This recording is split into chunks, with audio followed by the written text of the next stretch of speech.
So romantic love, as we understand it anyway, is defined as extremes of concentration upon a person that you fancy. Love of your children is concentrating and caring for them. Love of your spouse is the same. Love of your church, love of Jesus, whatever. It's all heightened concentration. So when you turn within and you begin to concentrate on the subconscious mind, you discover a deeper identity in there.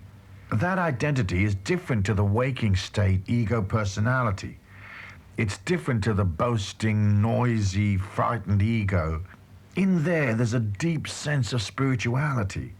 In the subconscious mind, there's a deep sense of self, a deep sense of your true spiritual identity. Turning within through meditation is the act of concentrating upon that. So therefore, it becomes an act of loving yourself. Now, this is not a narcissistic love. It's not a love where you're just so full of your wonderful qualities that you make everybody throw up. It's just watching, looking, learning, desiring to improve, desiring to raise your energy, desiring to go through that transactional process where you discover the nature of and the language of the soul.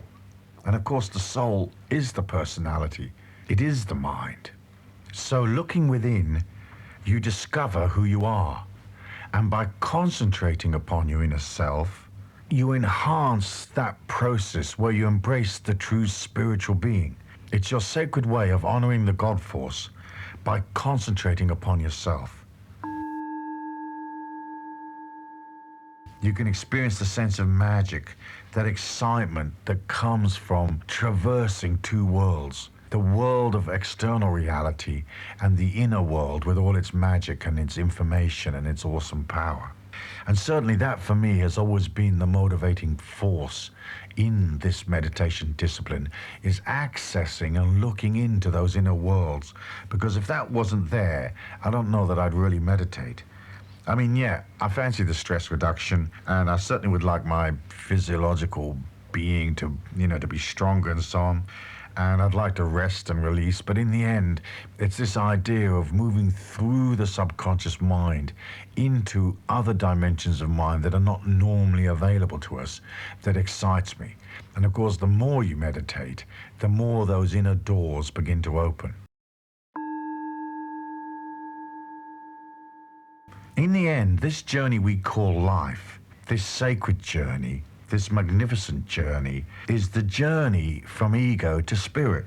There really isn't anything else happening. As you journey away from beta and 14 cycles per second of the waking state, you enter into the sacred dimension of the lower brain speeds. You don't necessarily at this time have to like what you are, and you don't necessarily have to be perfect. The incredible beauty of this journey is that perfection isn't actually what we're seeking. What we're seeking is reconciliation. Now that may sound odd, but reconciliation is where you can look in the mirror and say, this character, slightly less than perfect of course, this character is okay. That is reconciliation. That is where you embrace the God force within you, where you finally come to accept yourself. Remember that as you enter serenity, you change yourself. You exist as an inner being. In a way, I feel that we're a holographic image inside a planetary soul to which all humanity belongs, so that by changing yourself, you change the evolution of the world.